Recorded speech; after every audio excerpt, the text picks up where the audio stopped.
Never do this for a woman, a Stoic guide to relationships. Welcome to this deep dive into Stoicism and relationships.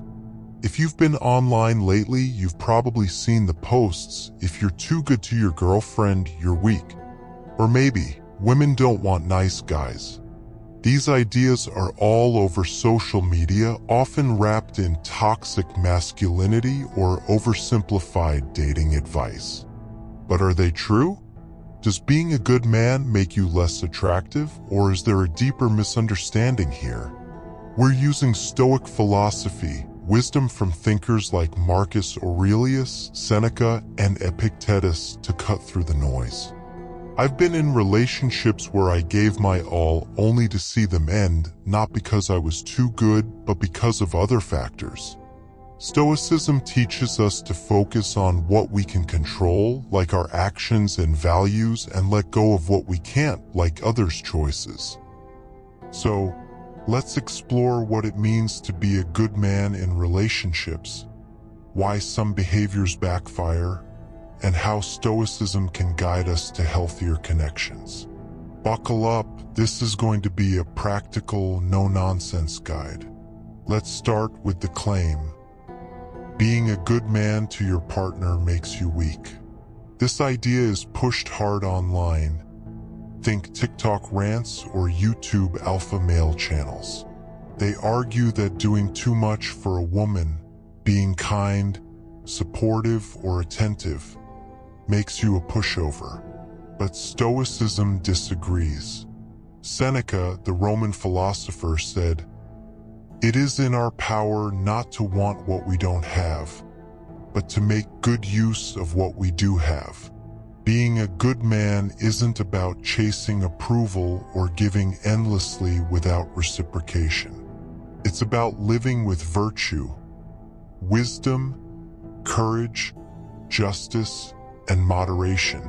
Marcus Aurelius, the Stoic emperor, added, "Be more demanding of yourself than of others." A good man holds himself to a high standard, not to impress someone, but because it's who he is.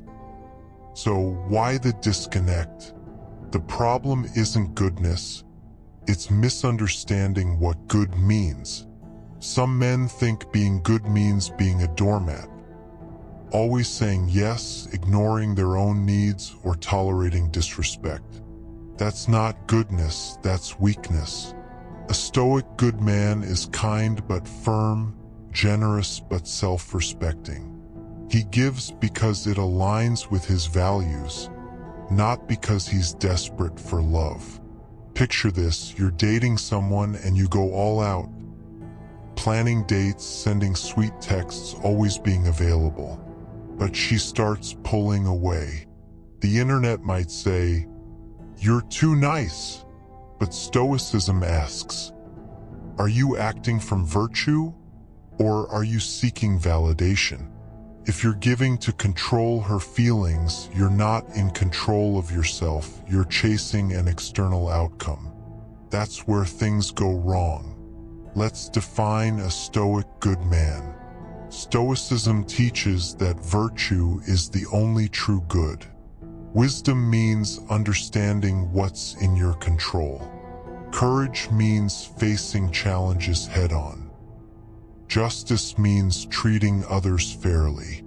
Moderation means keeping your desires in check. A good man lives these virtues daily, whether in relationships, work, or solitude. Does this mean women don't want good men? Not at all. A good woman, one who values honesty, respect, and mutual effort, will appreciate a good man. The catch? Not every woman is a good fit for you. If someone only responds to manipulation or drama, that's a red flag. As Epictetus said, "Keep company only with those who uplift you, whose presence calls forth your best." A relationship should bring out your virtues, not make you compromise them. Here's where the online narrative gets it wrong. Some men act good in ways that come off as desperate or inauthentic. Constantly texting, over-apologizing, or sacrificing their dignity. This isn't stoic goodness. It's neediness. Women, like anyone, are drawn to confidence and self-respect, not groveling. A stoic good man gives generously but expects mutual respect. He's not a dog chasing approval, he's a partner building something real. Let's use an example. Imagine you plan a thoughtful date, but your partner barely acknowledges it and demands more. A weak response is to double down, hoping she'll change. A stoic response is to assess, is this reciprocal? Is this person worth my effort? If not, you walk away, not out of spite, but because your time and energy are valuable. Marcus Aurelius said, "Waste no more time arguing about what a good man should be. Be one." That starts with self-respect. Now let's talk about a key mistake: overgiving. Social media loves to mock men who do too much for women, buying lavish gifts, always saying yes, or tolerating bad behavior. There's truth here, but not for the reasons you think. Stoicism warns against giving without balance. If you pour everything into a relationship without expecting mutual effort, you're not being virtuous, you're being reckless. Epictetus taught that we should focus on what's in our control, our actions, not others' responses. If you give endlessly time, money, emotions without reciprocation, you're setting yourself up for resentment. A relationship is a partnership, not a charity. A good woman doesn't want you to lose yourself in her. She wants a partner who's strong, present, and equal. Consider Seneca's life. He advised Nero, one of history's worst emperors, hoping to guide him toward virtue. But Nero was manipulative, cruel, and ungrateful. Seneca gave his wisdom, but Nero never reciprocated with respect. Eventually, Seneca was forced to die by suicide. The lesson? Even the wisest man can't change someone who doesn't value him. If you're in a relationship where you're always giving and never receiving, you're not Seneca, you're enabling. This doesn't mean you abandon someone in a tough spot. If your partner is going through a hard time, say a job loss or family issue, supporting her is virtuous. But if she consistently takes without giving, that's not a rough patch, it's a pattern. Stoicism says to act with justice, which means fairness to yourself too. If she's playing games or exploiting you, walk away. Your worth isn't tied to her approval. So, how do you apply Stoicism to relationships? It's about balance. You give love and effort, but you also demand respect. You support your partner, but you don't sacrifice your dignity. Here's a Stoic framework for relationships. Know your worth. Marcus Aurelius wrote, "You have power over your mind, not outside events." Realize this and you will find strength. A good man values himself. If you're confident in your virtues, you won't tolerate disrespect. This doesn't mean arrogance, it means knowing you deserve a partner who lifts you up. Give and receive. Relationships thrive on mutual effort. If you plan a date, she should show appreciation or plan the next one. If you listen to her struggles, she should listen to yours. Stoicism's justice means fairness. Don't let the scales tip too far one way. Choose wisely. Not every woman is worth your time. Epictetus said to surround yourself with people who inspire your best. If she manipulates, controls, or disrespects you, she's not a good fit. Look for someone who shares your values, honesty, kindness, and mutual respect. Stay detached from outcomes. You can't control how she feels or acts. Focus on being your best self. If she doesn't reciprocate, that's her choice, not a reflection of your worth. Move on with clarity, not bitterness. Let's apply this. Say you're dating someone who's hot and cold, sometimes sweet, sometimes distant. You keep trying to win her over with grand gestures. A Stoic pauses and asks, am I acting from virtue or am I chasing her approval? If she's not meeting you halfway, you redirect your energy to someone who will. That's not weakness, it's wisdom. Now let's address the bad boy myth. Online, you'll hear that women prefer jerks. Guys who don't care, act aloof, or play games. There's a grain of truth here, but it's not what it seems. Bad boys often project confidence and independence, which can be attractive. But Stoicism shows why this is a trap. A bad boy might seem carefree because he prioritizes himself. He's not clingy or desperate, which can draw attention initially.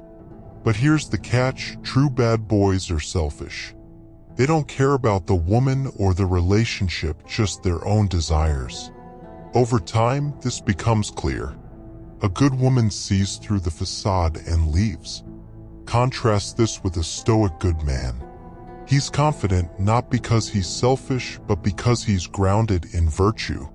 He gives generously but sets boundaries. He loves deeply but doesn't lose himself. This balance is far more attractive and sustainable than the bad boy act. Take a modern example, dating apps. Some guys swipe right on everyone, send generic messages, and get frustrated when they're ghosted. Others take a Stoic approach. They're selective, clear about their values, and don't chase matches who don't engage. The second guy is more likely to find a meaningful connection because he's acting from strength, not desperation. Let's look at Stoicism in its original context. The Stoics lived in a brutal world. Seneca navigated Nero's court where one wrong move could mean death. Marcus Aurelius ruled during wars and plagues, constantly betrayed by those close to him. Epictetus, born a slave, earned his freedom through resilience. Their philosophy was forged in hardship, teaching them to focus on what they could control, their character. Seneca's story is telling. He tried to guide Nero, but Nero's ego and cruelty made it impossible. Seneca could have groveled or given up his principles, but he stayed true to his virtues until Nero forced his death.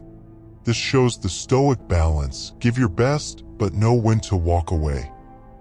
In relationships, this means investing in someone who values you, not wasting energy on someone who doesn't.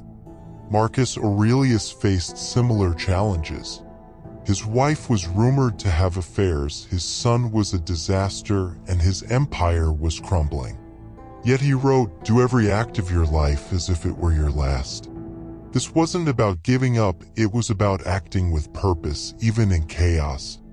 In dating, this means showing up fully, but not letting someone else's actions define your worth. So, how do you avoid the traps of overgiving or chasing approval?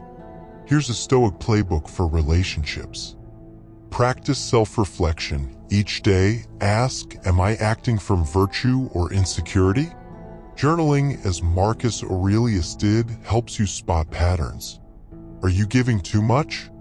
Expecting too little? Adjust accordingly. Set boundaries. Being good doesn't mean saying yes to everything. If she's disrespectful, call it out calmly. If she doesn't change, walk away. Courage isn't just fighting external battles.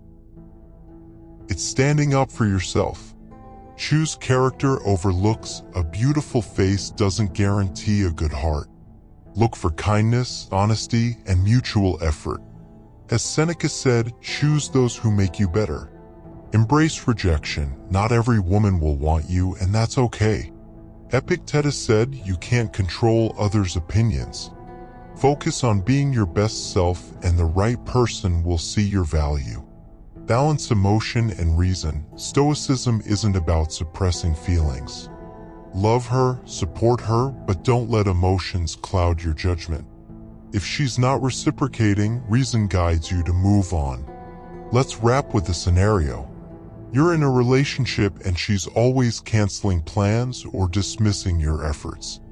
You feel unappreciated. A Stoic doesn't lash out or beg. He assesses, is she going through a tough time, or is this her character? If it's the latter, he exits with dignity, knowing his worth isn't tied to her approval. That's the Stoic way, strong, not weak. Being a good man isn't a weakness, it's a strength, but only if you live it with Stoic balance. Give love, but demand respect. Support her, but value yourself. Choose partners who uplift you and walk away from those who don't. Stoicism teaches us to focus on what we control, our character, and let go of what we can't, her choices.